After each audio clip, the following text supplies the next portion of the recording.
오늘 일부 예배에 오신 우리 성도님들의 가정과 영혼에 하나님의 은혜와 평안이 있기를 주의 이름으로 축복합니다. 사람이 음식을 만들 때 보기에 좋고 맛있고 또 고급 재료를 사용하는 것은 좋은 것입니다. 그러나 가장 중요한 것은 그 음식이 썩지 않은, 오염되지 않은 신선한 깨끗한 음식이어야 합니다. 아무리 비싼 음식점이어도 상하고 썩은 재료를 사용하면 손님들이 건강을 잃고 또 병원에 실려 가야 되고 그런 사고가 일어날 수 있습니다. 사람이든 음식물이든 순수하고 정결하고 깨끗해야 쓸모가 있습니다. 여리고성에 유대인으로서 세무서 책임자였던 삭개오가 살았습니다. 유대 백성의 세금을 거두면서 돈에 중독되었던 이 삭개오 이름 뜻은 순수, 순결이라고 하는 뜻이 들어 있습니다. 그가 탐욕했던 물질을 내려놓았을 때 삭개오 이름 그대로 순수와 순결함이 그의 삶 가운데 회복이 됐습니다. 사마리아에서 5 남자를 바꾸면서 삶에 목말라 했던 수가성 여인, 생수이신 주님을 만났을 때 그가 물동이도 버려두고 자존심도 버려두고 그리고 욕망도 내려놓았습니다. 그 결과 우리 예수님이 이 사마리아 수가성 여인을 사마리아의 최초의 여성교사로 파송을 했습니다. 이탈리아 아시시의 성자 프란체스코는 부유한 상인의 아들이었습니다. 자신의 타락한 삶을 깨끗하게 정리하고 바른 믿음의 삶을 살기 위해서 아버지가 주려고 하는 모든 재산을, 유산을 다 포기했습니다. 감기가 걸렸는데도 옷 한 벌만 걸친 채 추위에 견디면서 기도를 했습니다. 모두 다 하나님 앞에서 순수하려고 몸부림칠 때 나타나는 그런 아름다움입니다. 영국에서 존경받는 잔 스타트 목사님 3가지를 포기했는데 케임브리지 대학을 우등생으로 졸업했기 때문에 학자가 될 수 있었는데 평범한 목회자가 되기 위해서 교수가 되는 길을 가지 않았습니다. 그리고 이분이 영국 앵글리칸 처치 성공회라고 그러죠. 성공회 목사님이신데 주교나 대주교로 이렇게 승진할 수 있었지만 평범한 목회자가 되기 위해서 그 길을 가지 않았습니다. 또 결혼할 수도 있었는데 혼자 사는 것이, 싱글로 사는 것이 교회를 섬길 때 하나님의 일을 더 잘할 수 있겠다, 그런 생각을 하고 결혼을 평생 하지 않았습니다. 하나님은 이 평범한 잔 스타트 목사님을 축복하셨는데 20세기 세계적인 복음주의의 신학자가 됐습니다. 에딘버러에서 로잔대회가 전 세계적인 선교대회가 로잔대회가 열렸을 때 로잔대 선언문을 만든 분이 바로 이 잔 스타트 목사님이십니다. 하나님이 순수함을 좋아하신다는 이런 여러 가지 증거가 성경에도 나와 있고 교회 역사에도 나와 있습니다. 오늘 우리가 생각할 것은 교회의 순수함인데, 교회는 그리스도의 피를 값을 주고 산 몸이기 때문에 더 순수함이 있어야 됩니다. 근데 교회는 스님들이 믿는 불교처럼 산속에 있는 것이 아니라 세상과 붙어있는, 세상 한가운데서 살고 있기 때문에 우리 그리스도인들은 매일 세상과 만나고 매일 세상과 충돌하고 세상과 섞여서 삽니다. 그래서 그리스도인들이 쉽게 세상 죄에 유혹되고 죄에 빠지게 되는 그런 연약함이 생깁니다. 잉크 몇 방울을 물에 떨어뜨리면 순식간에 퍼지듯이 우리도 성도들, 그리스도인들, 크리스천들도 세상에 함께 살고 있기 때문에 죄가 우리에게 유혹이 될 때 쉽게 잉크처럼 물들게 마련입니다. 교회가 말씀과 성령으로 순수함을 지키면 세상과 죄가 밀려나게 되고, 반대로 세상의 힘이 교회보다 더 강하면 교회가 죄에 물들게 되어 있습니다.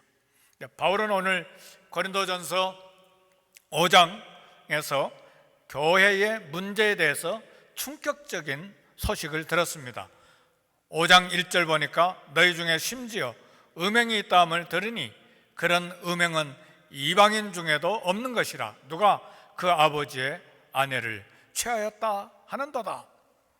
고린도 교회 한 지도자, 아마도 목회자인 것 같은데 음행에 빠졌다는 소식입니다. 아버지가 죽으니까 이 사람이 아버지의 첩인 여자를 자기 아내로 삼은 거예요. 그러니까 아버지도 잘못된 사람인데 이 아들 목회자가 그 아버지의 잘못 이렇게 회개하지 않고 그것을 거부하지 않고 자기도 똑같은 악을 범하는데 세상 사람들도 하지 아니한 그런 일을 했어요. 아버지가 죽으니까 자기 아버지 첩인 여자를 자기 아내로 삼는 일이 세상에 있었던 사건이 아니라 고린도 교회 안에 있었습니다. 아버지와 함께 살았던 여인은 나이가 많든 적든 어머니 서열입니다. 이 남자는 사랑하는 것이 왜 죄가 되느냐고 버텼고, 불행하고도 교회는 아무 말도 하지 않고 침묵했습니다. 사도 바울은 이 소식을 듣고 화가 나서 어떻게 이 사람을 그냥 두었느냐, 이렇게 고린도 교회를 향해서 화를 냈습니다. 성경에 아버지나 어머니 서열에 속하는 부모는 공경의 대상입니다. 존경과 사랑의 대상입니다. 아버지나 어머니를 남편이나 아내로 사랑할 때 구약 성경에는 사형에 해당한다고 말씀합니다. 사람이 사람답게 되려면 누가 봐도 결혼 생활이 깨끗해야 합니다. 그리스도인으로서 사는데 중요한 것은 깨끗한 결혼 생활입니다. 우리 사람은 머리로 생각하는 것과 몸으로 느끼는 감정이 서로 다릅니다. 우리 생각은 하나님 말씀대로 깨끗하게 책임감 있게 살기를 원합니다. 그러나 우리 몸은 타락한 본성이 있기 때문에 잘못된 사랑에 빠지고 싶은 욕망을 갖게 됩니다. 겉으로 보기에는 점잖은데 본성은 지저분한 하수구와 같은 때가 많이 있습니다. 우리가 예수님 믿는다고 우리 안에 육체 욕망이 다 없어지는 것이 아닙니다. 우리 안에 육체의 정욕과 성령의 소욕이 엎치락 덮치락 치열한 싸움이 있습니다. 예수님이 없는 사람은 육체의 정욕이 요구한 대로 거기에 복종해서 삽니다. 그러나 예수 믿는 사람은 죄를 짓고 나면 그 안에 살고 계신 성령께서 답답하게 또 양심을 찌르기 때문에 결국은 회개하게 되어 있습니다. 혹시 시골에서 그런 경험이 있는데 뱀이나 쥐를 실수해서 발로 밟은 경험이 혹시 있는지 모르겠어요. 저는 경험이 있는데 뱀이나 쥐를 실수해서 발로 밟았다. 얼마나 소름 끼치겠어요. 저는 뱀을 밟은 적이 있어요. 우리 그리스도인들이 죄 짓는 것은 뱀을 밟은 것처럼 징그러워서 죄를 싫어해야 합니다. 죄는 겉으로는 매력적이지만 결과가 쓰디쓰고 그리고 멸망이기 때문에 죄를 멀리 해야 합니다.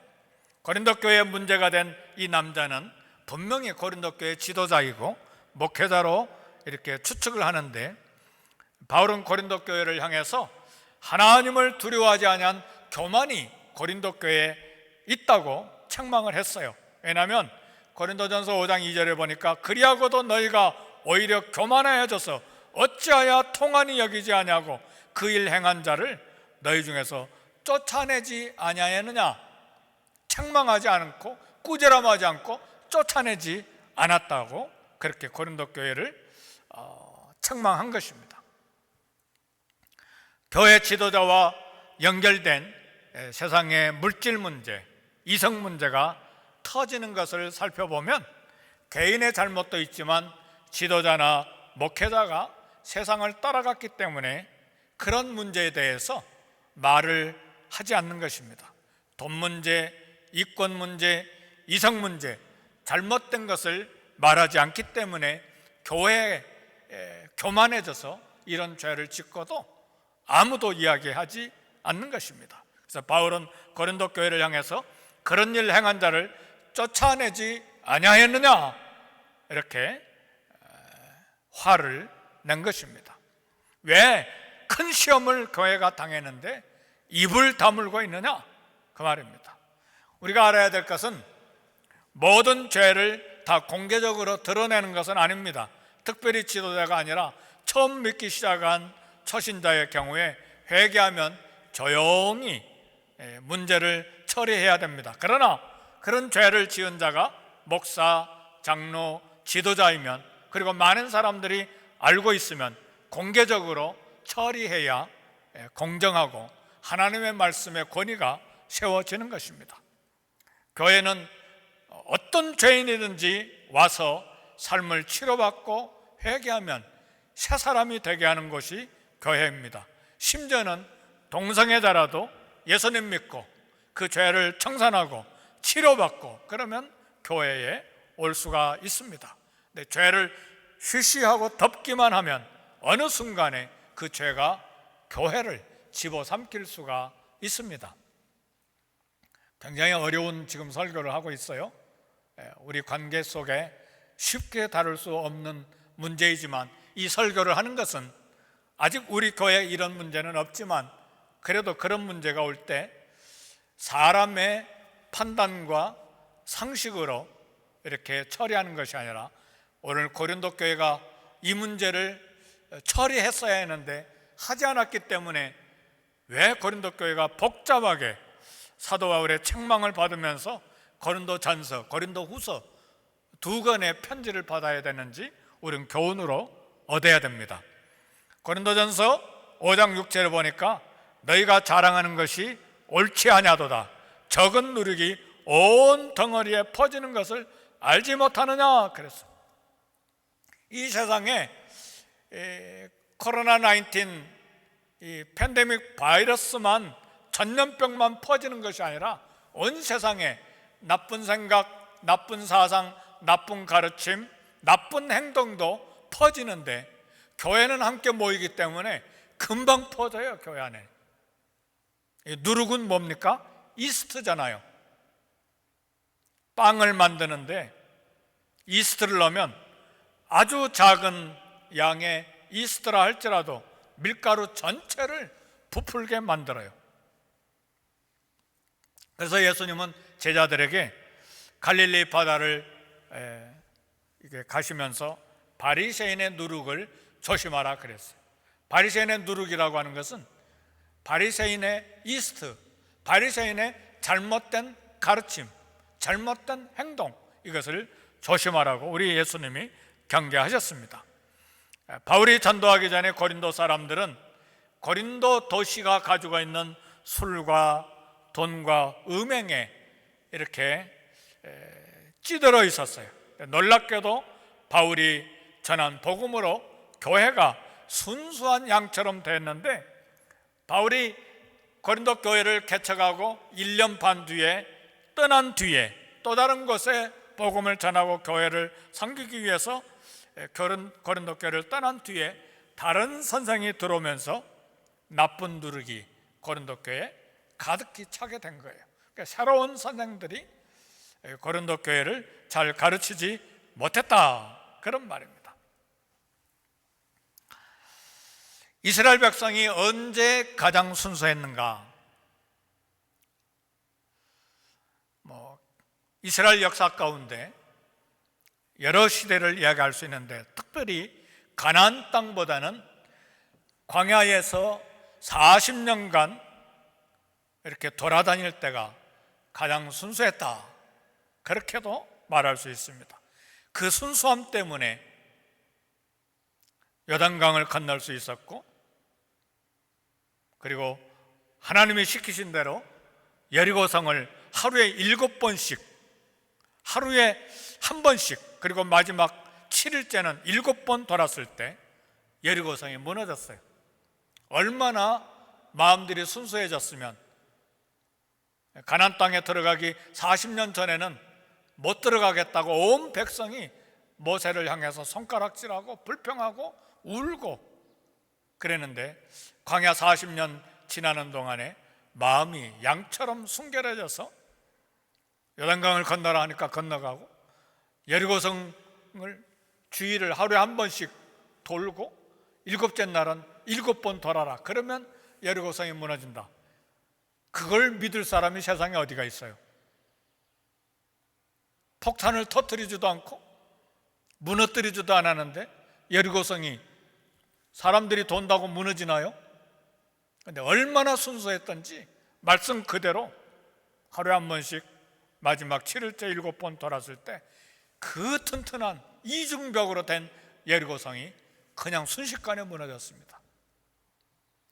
이스라엘 백성들이 어떤 면에서 가나안 땅에서보다는 광야에서 먹을 것 없고 마실 물 부족하고 춥고 덥고 한 고통스러운 광야 기간 동안에 순수함이 있었어요.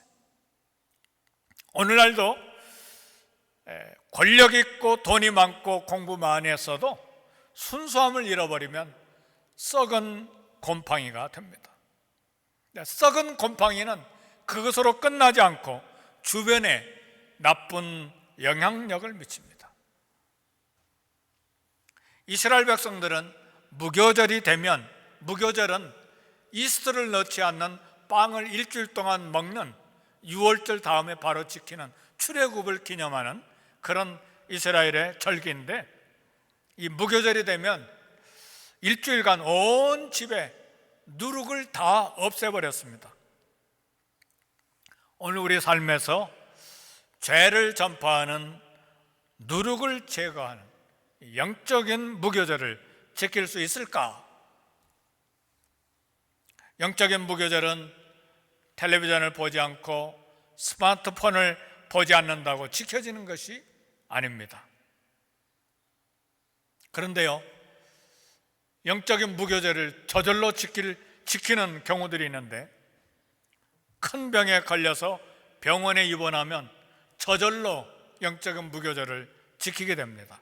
큰 병원에 입원해 있기 때문에 먹고 싶은 것 먹지 못하고, 가고 싶은 곳 가지 못하고, 만나고 싶은 사람 만나지 못하고, 일도 하지 못하고, 제대로 먹지 못하고, 그러면서 인생을 반성하게 되고 하나님 앞에 자신의 삶을 되돌아보게 된다는 것이죠. 그래서 사업에 실패하거나 직장을 잃으면 원하지 않아도 영적인 무교절을 저절로 지키면서 겸손하게 살게 되고 우리에게 순수한 믿음이 생기는 것입니다. 그래서 우리가 이 땅에 사는 동안에 가끔씩 불편한 일이 생기고 어려운 고통의 문제가 우리 삶에 다가오는 것은 우리 안에 순수한 믿음을 만들어내기 위해서 하나님이 허락하시는 기회들입니다. 우리에게는 이러한 영적인 무교절 시간들이 반드시 필요합니다. 우리는 너무 먹고 너무 많이 보고 너무 많이 즐기는데 이것이 좋은 것 같은데 사실은 우리 영혼을 썩게 만드는 곰팡이가 될 수가 있습니다. 우리 한국에 기독교가 온 이후에 가장 순결했던 때가 언젠가?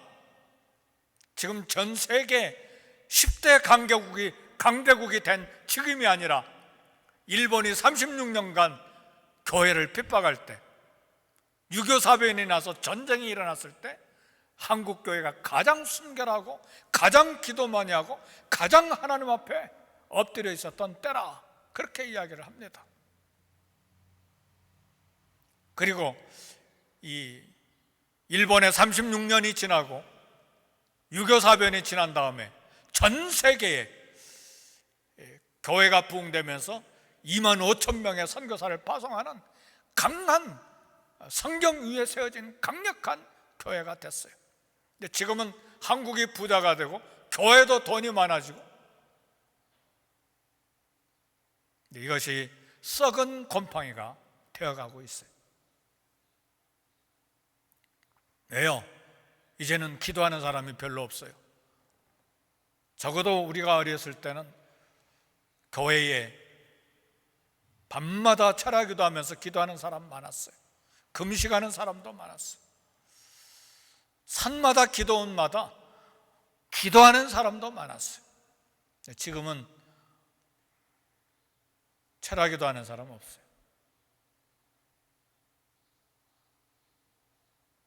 산에 가서 기도하는 사람도 별로 없어요. 금식하는 사람도 별로 없어요.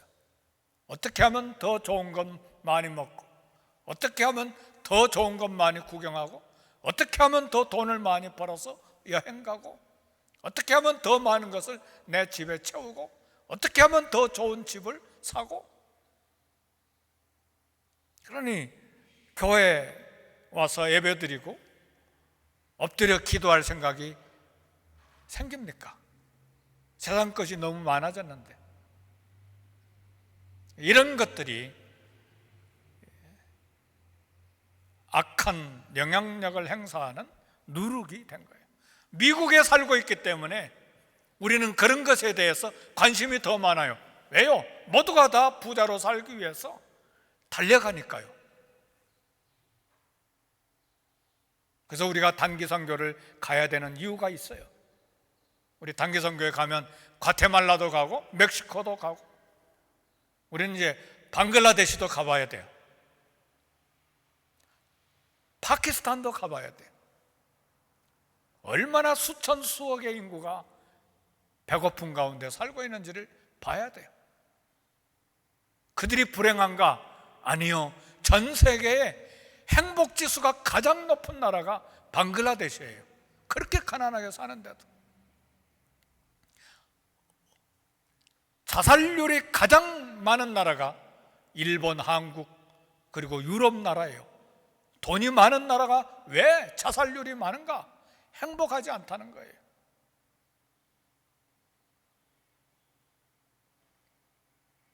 그래서 고린도전서 5장 8절에 악의 잔두룩으로 말고 오직 순전함과 진실함의 떡으로 하자 그랬어요. 순전함과 진실함의 떡은 세상에 오염된 생각이 들어가지 아니한 신앙의 삶을 말해요. 하나님 말씀으로 이루어진 겸손하고 순수한 신앙생활을 말해요. 가정의 달 5월을 보내면서 우리 개인도 가정도 교회도 순수함을 회복해야 합니다. 수입이 적고 넉넉하지 못해도 가정이 순수하면 평안을 얻을 수가 있어요. 좀 재미가 없고 딱딱해도 아름답고 순결한 예배를 통해서 순수한 영혼이 되는 거예요. 사람이 가난하게 될 때, 병들었을 때 은혜 받으면 순수한 떡이 되는 것입니다. 세상을 이길 수 있는 힘은 부풀어 있는 떡이 아니라 누룩 없는 순수한 떡입니다. 우리 개인도 가정도 교회 신앙생활도 순수함을 찾을 수 있기를 주의 이름으로 축복합니다. 우리 기도하겠습니다.